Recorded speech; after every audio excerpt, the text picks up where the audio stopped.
বাংলা সিনেমার শো বাড়ানো নিয়ে স্টার সিনেপ্লেক্সের তরফ থেকে একটি বক্তব্য এসেছে। এখন কথাটা হচ্ছে, তারা যেটা বলছেন সেটা কি কমপ্লিটলি ঠিক কথা নাকি একটু একটু ভুল আছে? আমাদের কি মনে হলো, শরৎ মিউজিক বেঞ্চেস টিমের কি মনে হলো, সেটা নিয়ে আমরা কথা বলবো এই ভিডিওতে। দেখুন, বাকি সিনেমাগুলো নিয়ে অনেক বেশি ভাবনা আমার নেই, কিন্তু বরবাদ নিয়ে ভাবনাটা সত্যিই আছে। বরবাদ দেখতে সবচেয়ে বেশি লোক হচ্ছে এবং দর্শকরা এসে টিকিট না পেয়ে চলে যাচ্ছেন। মোট কথা হচ্ছে, যে পরিমাণ শো বরবাদ ডিজার্ভ করছে সেই পরিমাণ শো কিন্তু বরবাদ পাচ্ছে না। পাচ্ছিল প্রথম 3 দিন 4 দিন পেয়েছে, তারপর থেকে কিন্তু শো কমিয়ে দেওয়া হয়েছে। তো আগে আমাদের দেখতে হবে স্টার সিনেপ্লেক্স তারা কি বলছেন এই শো কমানো নিয়ে, তাদের কি বক্তব্য, কি কারণে তারা শো কমিয়েছেন, কি করছেন, ব্যাপারটা আমরা দেখি। আমরা আসলে সবাইকে শো দিচ্ছি যেন সব ধরনের ছবি দর্শক দেখেন। আমাদের এখানে বরবাদ, দাগি ও জঙ্গলি এই 3টি মুভির দর্শক চাহিদা বেশি। প্রতিটি মুভি হাউসফুল যাচ্ছে। আমাদের হলিউডের কিছু সিনেমাও দিতে হয়, তাই শো বাড়ানো কমানো হয়। হলিউডের সিনেমার গ্লোবাল একটা ব্যাপার থাকে, তবে বাংলা ছবি তো আছে, এটা ঠিক। মুক্তির প্রথম দিন থেকে বাংলা সিনেমার দর্শক বেশি, তাই শো বাড়িয়েছি কমিয়েছি। আমরা যেহেতু মাল্টিপ্লেক্স, তাই বৈচিত্র্য রাখতে হয়। তা বাংলা বলি, অন্য ভাষার ছবি যাই বলি, আমরা মনে করি বাজারে যদি চাহিদা থাকে আর তখন যদি সংকট তৈরি হয়, এই চাহিদা আরও বাড়ে।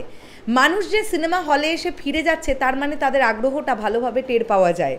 বিষয়টা মোটেও এমন নয় তারা সিনেমা দেখবে না, তারা কিন্তু সিনেমা দেখবে। এই যে এসে টিকিট না পেয়ে ফিরে যাচ্ছে, এতে মুখে মুখে মার্কেটিং ভালোই হচ্ছে, অনেক প্রচারণা হচ্ছে। এটা আমাদের ব্যবসায়িক কৌশলও বলতে পারেন। তবে এমনও হচ্ছে বাংলা সিনেমার চাপে হলিউডের সিনেমাও নামিয়ে ফেলেছি। একটা বিষয় দেখবেন, ক্রাইসিস রাখলে দর্শকের চাহিদা বাড়ে। আমরা অনেকটা ইচ্ছে করে এমনটা করে থাকি। তবে আমরা কিন্তু কোনো হল খালি রাখছি না, অন্য ছবিও দিচ্ছি। আমরা চাইছি দর্শকের একটু চাপ থাকুক। আজকে ঈদের 7ম দিন পর্যন্ত ঈদের সব সিনেমার একটা চাপ আছে, এমনটাই চাইছি আমরাও। আমরা এমনভাবে শো ডিজাইন করছি যাতে ছবিগুলো দীর্ঘ সময় পর্যন্ত মানুষ দেখে। আমরা আশাবাদী বরবাদ, দাগি ও জঙ্গলি যেভাবে চলছে তাতে 1.5 মাসের মতো দর্শকের ভিড় এমনিই যাবে। আমাদের দীর্ঘদিনের অভিজ্ঞতায় এমনটা বলতে পারি। এটা হচ্ছে স্টার সিনেপ্লেক্সের বক্তব্য। তারা বলতে চাইছেন যে তারা ইচ্ছে করেই শোগুলোকে একটু কমিয়ে কমিয়ে দিচ্ছেন। যে অডিয়েন্সরা এসে টিকিট না পেয়ে চলে যাচ্ছেন, তারা আবার আসবেন রিটার্ন দেখতে। তো এতে করে স্টার সিনেপ্লেক্সের বক্তব্য যে একটা মাউথ পাবলিসিটি হচ্ছে, দর্শকের ছবি নিয়ে চাহিদা আরও বাড়ছে। কিন্তু এখানে আমার একটা বক্তব্য আছে, সেটা হচ্ছে যারা একবার টিকিট না পেয়ে বাড়ি ফিরে যাচ্ছেন, স্টার সিনেপ্লেক্স এটা গ্যারেন্টি দিয়ে বলতে পারবেন তারা প্রত্যেকে আবার আসবেন সিনেমাটা দেখতে। মানে আমি ধরে নিলাম যারা টিকিট না পেয়ে ফিরে যাচ্ছেন তাদের 50% আবার আসবেন, বাকি 50% কি আসবেন?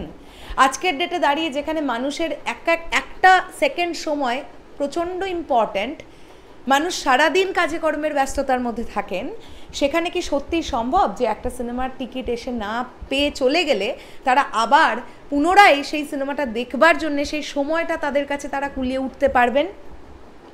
এটা কিন্তু খুব গুরুত্বপূর্ণ একটা দিক। কাজে স্টার সিনেপ্লেক্স তাদের অভিজ্ঞতা দিয়ে যেটা বলছেন সেটা কমপ্লিটলি ভুল, আমি এটা বলছি না। তবে এটা তো ঠিক যে যে সিনেমাটা বেশি শো ডিজার্ভ করে সেই সিনেমাটাকে তো শো দিতে হবে।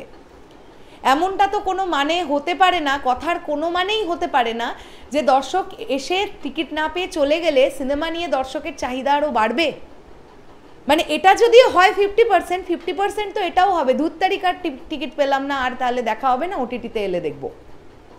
তাহলে আলটিমেটলি সিনেমাটার ক্ষতি। এখন কথাটা হচ্ছে, ঈদের প্রত্যেকটা সিনেমাই আপনাদের কথা অনুযায়ী 3টি বাংলা সিনেমা আপনাদের স্টার সিনেপ্লেক্সে হাউসফুল দিচ্ছে, প্রতিটা শোই হাউসফুল যাচ্ছে আপনারা বলছেন। তাহলে এই সিনেমা 3টেকেই রাখুন না, হলিউড ফিল্মকে এর মধ্যে ঢোকানোর দরকারটা কি? হলিউড ফিল্ম দেখার জন্য কি প্রচুর অডিয়েন্স হচ্ছে? শুধু আপনারা মাল্টিপ্লেক্স করেছেন বলেই কি নিয়ম রক্ষার্থে যদি হলিউড ফিল্ম দিতে হয়, তাহলে একটা করে দিন প্রত্যেক দিন শো হলিউড ফিল্মকে। যাদের হলিউড ফিল্ম দেখার ভীষণ ইচ্ছে তারা সেই সময়টাতেই আসবে। একটা আপনার কাছে ধরে নিন 10টা পেন আছে, 10টা পেনের মধ্যে আপনি দেখতে পাচ্ছেন একদিকের চাহিদা হচ্ছে 8টা পেন নেওয়ার, আর একদিকের চাহিদা হচ্ছে 2টো পেন নেওয়ার। এবার আপনি নিজে মন থেকে জোর করে বলছেন না না না আমি 5টা এদিকে দেবো 5টা ওদিকে দেবো, তা বললে তো হবে না। যে 8টা চাইছে তাকে 8টা দিন, যে দুটো চাইছে তাকে দুটোই দিন, এটাই বক্তব্য। যে দর্শককে এতটা ইজিলি নেওয়ার সময় কিন্তু এখন আর নেই, যে সিনেমার ওপরে বেস করে বা আপনারা আপনাদের মতন করে একটা ধারণা করে নিয়ে দর্শকের সঙ্গে কাইন্ড অফ এটা একটা গেম চলছে, যে এসে ফিরে যাচ্ছে যাক আবার আসবে। এটা সব দর্শকের ক্ষেত্রে কিন্তু প্রযোজ্য নয়, কারণ সবার সময়ের ভ্যালু আছে। শেষ করলাম ভিডিওটা। দর্শকদের কি বক্তব্য এটা নিয়ে অবশ্যই কমেন্ট করে জানাবেন। আসছি আবার খুব শিগগিরই, তাহলে এখনের জন্যে টাটা।